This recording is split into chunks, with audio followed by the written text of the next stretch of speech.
Hey, I hope you're doing well. I wanted to show y'all a sausage quiche. I know you may think you don't eat sausage quiche during the summer, but you eat sausage and eggs during the summer, so why not a quiche? And we love it. And my recipe, in fact, I went back to one of our old church cookbooks. This was our Christian Cooking 2 that it was in, and so I'll share it with you, but it makes two. And what I've done is I went ahead and made my mixture and I baked one. Look how pretty that is. I'm gonna cut it and let you see it. But the recipe, this is how it looks. And y'all, I want you to look at how orange those eggs, I showed y'all that the other day in my, in some of the stuff that I cooked, how orange those yolks are. These are the fresh eggs that the friend of mine at work gave me, and they are so good, but I'm just amazed at how orange looking they are. They are so rich. But you brown a pound of sausage, pork sausage, and you drain that really well. And then you're gonna mix 1 cup of milk, 8 eggs, and you're gonna beat that really well. And it called for 2 tablespoons of minced onion. I didn't have any, so I put about a teaspoon of onion powder, but it calls for 2 tablespoons of minced onion, and you could do fresh onion too. And then it's 1.5 cups of shredded cheddar cheese, and I did grate my own cheese. And then salt and pepper to taste, and I put about a 1/2 teaspoon of each. Don't overdo the salt because the sausage is going to be salty as well. Now it calls for 3 tablespoons of flour, and you add that to your sausage. Mix it in with your sausage after it has been drained, and kind of coat that so that it does not all sink to the bottom, is what the flour on that helps that to do.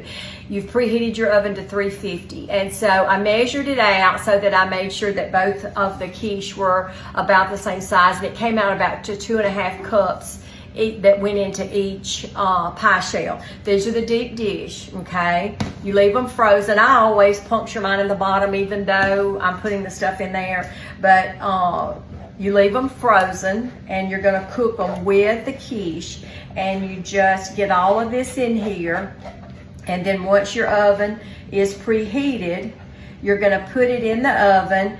And I cooked mine, it says 35 to 40 minutes. I cooked mine 35, and it was perfect. When I checked it and I did the toothpick in it, it came out, the eggs were done. They were good. So just do it with how your own oven is, but 35 to 40 minutes. And so that's what it looks like after I've put the mixture in there, okay? And so I always put mine on a cookie sheet so it's easier to get out. Now keep in mind the eggs will expand and they'll rise while they're cooking, and then it settles back down once it starts to cool.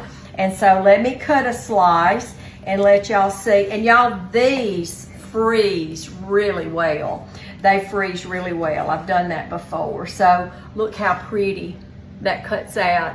Isn't that wonderful looking? Oh, my thing fell off, my crust. But anyway, let's take a bite of it and see. I always, when you're salting eggs, you're always wondering, am I getting enough salt or whatever? But I'm telling you, with that sausage, you just really have to be careful.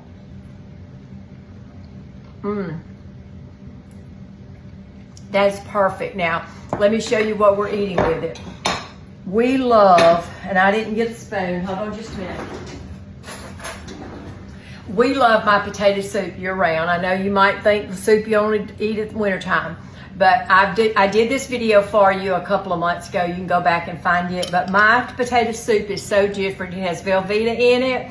It has a couple of cream soups, and one of the soups you don't normally even see used in recipes.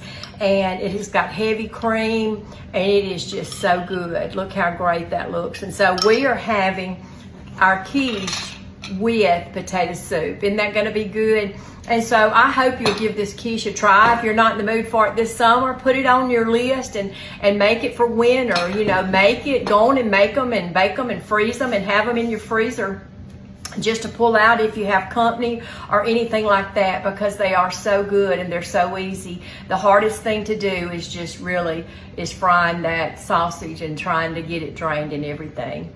But I hope that you'll keep faith in your heart, peace in your home, and good food on your table. I love you, and God bless.